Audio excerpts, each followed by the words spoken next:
And welcome back to the Shit Behind the Show, everyone. Super excited to be back.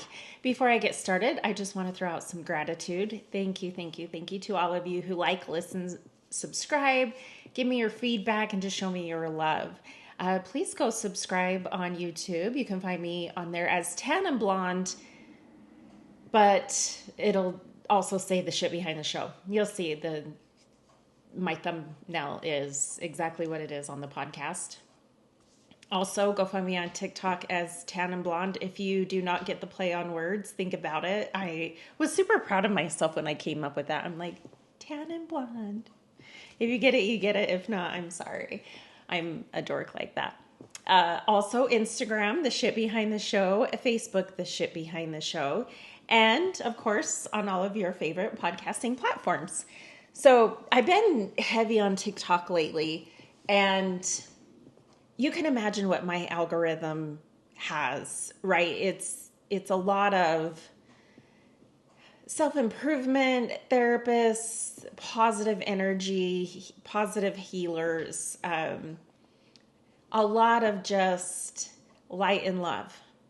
Some dating and divorce stuff, of course, but for the most part, it's pretty light. It's pretty good stuff. A lot of information that I hope a lot of people will use in their life and really pay attention to, because there are a lot of amazing people on there who know what they're talking about. So part of what I have been doing lately in my own self-discovery, in my own journey, which, someone mentioned to me the other day that it's probably easier for me to discuss my shit and what's going on in my life on the show to come up with topics.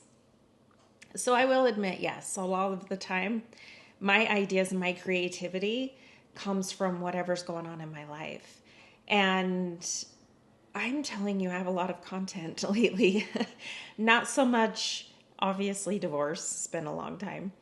Not so much that, or navigating the single life, getting back out there or whatever, but a lot of self-improvement and a lot of rediscovering my own journey, my own path, where I'm at, and being very humbled with life.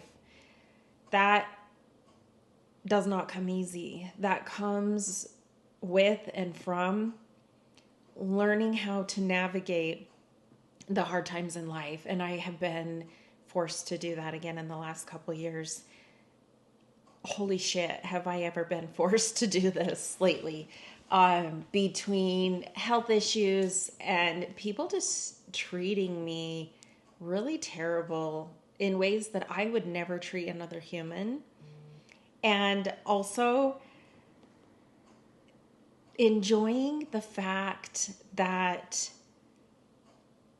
I have this opportunity to change, to evolve, to expand, and learning the hard way about who's really there for me and who isn't.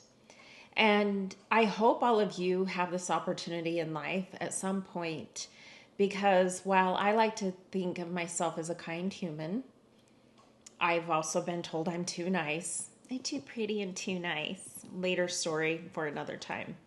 I did say that like Valley Girl, because a lot of you people that know me and know me well know that I have a big heart. When I can and when I finally share that story, y'all gonna be like, holy shit. But for now, gotta keep it to myself. Anyway, I'm a kind human. I have a huge heart, which is a lot of the reason I think that I've been taken advantage of. And I know there are so many of you that can relate, and stick with me because this is going somewhere. I promise. I've learned a lot more in the last year and a half about relationships and cultivating them, and who's there in your time of need and who isn't. And jealousy and ugly people and low vibrating people. I've had to experience that too, which was humbling for me because I'm so trusting. And I just think, now why would someone treat me that way when I wouldn't do that? don't ever have that mentality or that way of thinking, because life has a way of hitting you in the face and showing you just how wrong you are. Along with all of this hard road, which I haven't discussed at all, and I will eventually. But if any of you, for those of you, I should say, I know there are some that have followed me from the beginning, you know that I discuss things in my life, but I don't discuss them most of the time while they're going on, especially if it involves other people. I I've just been through it lately, and I have been shown to me that people fucking suck. No better way to put that. People fucking suck. And I wanted to discuss this topic because I've gotten the question a lot lately of how are you doing it? And the people close to me are probably like, I'll tell you how she's doing it. She's cried a lot. She's called me a lot. Sorry, Mom. And it's been tough. I have been white knuckling it through life for, almost 2 years actually.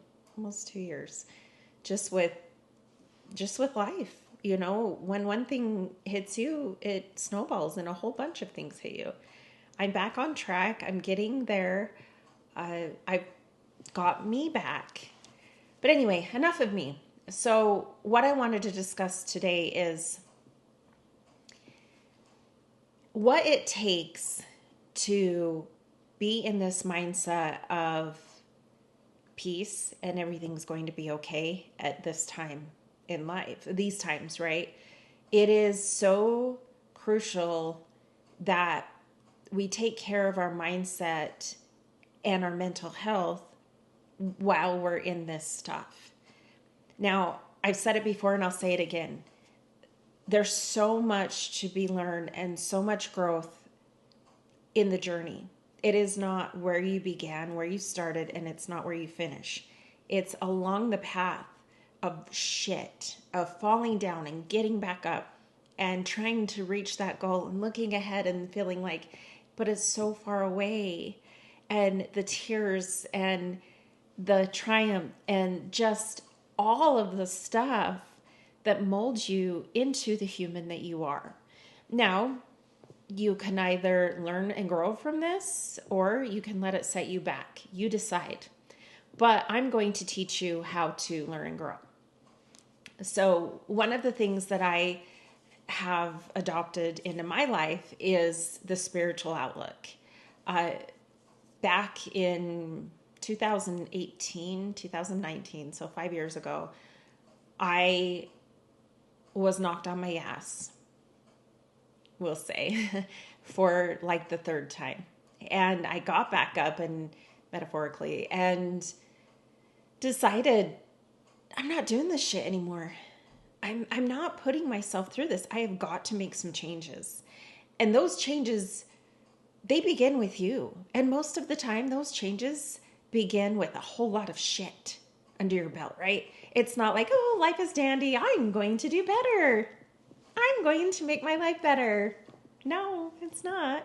It's when you're down in the dumps and the mud and the dirt and the shit, and you're like, I'm tired of going through this. I am ready for a change. So that's what I did. So I discovered what I call people call it their awakening. I call it my healing journey, spiritual journey, whatever. I decided to dive into Abraham Hicks and Joe Dispenza and the positivity that they discuss. If you do not follow them and you have not heard of them, please go do so.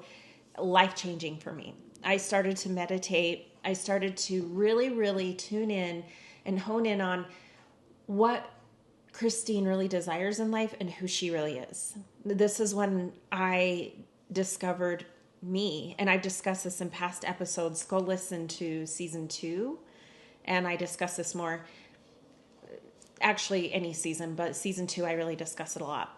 Where I looked in the mirror and really looked deep into my eyes one day, and I was like, I don't even know who you are. I don't even know what you like in life. this phase was living for everyone else for so many years. And a lot of it is the culture, from where I grew up and what we believe in. But a lot of it was just conditioning from childhood. And I was insecure and I had no self-esteem. And so what do? You turn into a people pleaser and you live for everyone else. I had never lived for me. Like, I had gone to college and for something that I loved, but not until I was 30. I was a mom. Don't regret any of that. I was a wife. Don't regret that. But I truly never discovered who I was. So standing in the mirror and I'm staring at this girl who was so unfamiliar, yet I saw her every day. And tears, just pain and tears and just sorrow and who are you? And I'm so sorry I've neglected you. It was like I took little Christine and I sat her down in front of me and I hugged her and held her and said, honey, I got you. I got you. You're going to grow up with me now and I'm going to protect you and I'm going to give you what you desire. I had never done that. Imagine when you're a child and an adult comes to you and just cuddles with you and just says, I got you. I got you. I'm going to make you happy now. That's what it's like. Loving that inner being and showing that person, look, I'm here. We all have that inner child inside of us. That inner child is holding on to all of our past traumas. I know some of you are going to say, I've never had anything traumatic happen to me. That's probably bullshit. Because your inner child absolutely had something happen to them. Something in life. We do not go through life just skating. And I'm here to tell the rest of you, if you're looking at someone else and you've got this perception of, oh, they have the perfect life and, oh, I wish I could be like them. They don't. They don't. They may put on a good face, hence the title of this show, The Shit Behind the Show. They may put on a good show. They may be doing just fine, but they still had trauma. And if they haven't dealt with that trauma, they've just pushed it down and suppressed it and suppressed it. That is why we sabotage the good things in our life. Because we don't feel like we're worthy. Why? Because we haven't addressed our childhood issues and our traumas. I'm not saying this is everyone. I'm just saying everyone has dealt with some shit in life. I dealt with something when I was 7 years old that I don't even remember. My family remembers, and when I did some really intense healing therapy, it came back to me. It came out. I cried about it. I have no memory of this. So that is proof that we've all been through something. So I would like to encourage you all to take a step and really think about, where am I at on my journey and where do I want to be? And this is just the first step that I'm going to guide you through. I have a program that does this with my coaching program, but I've decided to implement this into my podcast because it is so important right now. So many of us are going through shit. So many. And it's tough because we feel like we're alone. You're not alone, but most importantly, you need to rely on that human that you look at every day in the mirror. That human that you go to sleep with, you wake up with. That person is going to love you like no other, and you need to love them back. That's unconditional love. So look at yourself in the mirror, and I want you to just say to yourself, and you're going to feel silly, and I don't care. Look at yourself and just ask yourself, what do you want in life? Who are you? What are your hobbies, your passions, your desires? Where do you want to be in 5 years? And also, I want you all to remember the sky is the limit. You can have whatever the hell you want, okay? You have the most powerful tool in the universe, and that's this, the mind and the heart. You've got it. You can do it. You've got this. So for today, I want you to dive into that. I want you to look at yourself and journal and think about what you really want. And after you do this, the next episode, we are going to go over ways to transition from the hard times to the times of I've got peace, tranquility, and I got this, and everything's going to be okay. Until tomorrow, thank you again for watching. And again, let me know how it goes. I promise it's going to be emotional, but you look at that person in the mirror, ask that little child inside, what do you need from me? What are your desires? And this is a powerful, powerful move. And I promise it's going to help you. Until tomorrow, love you all. Bye.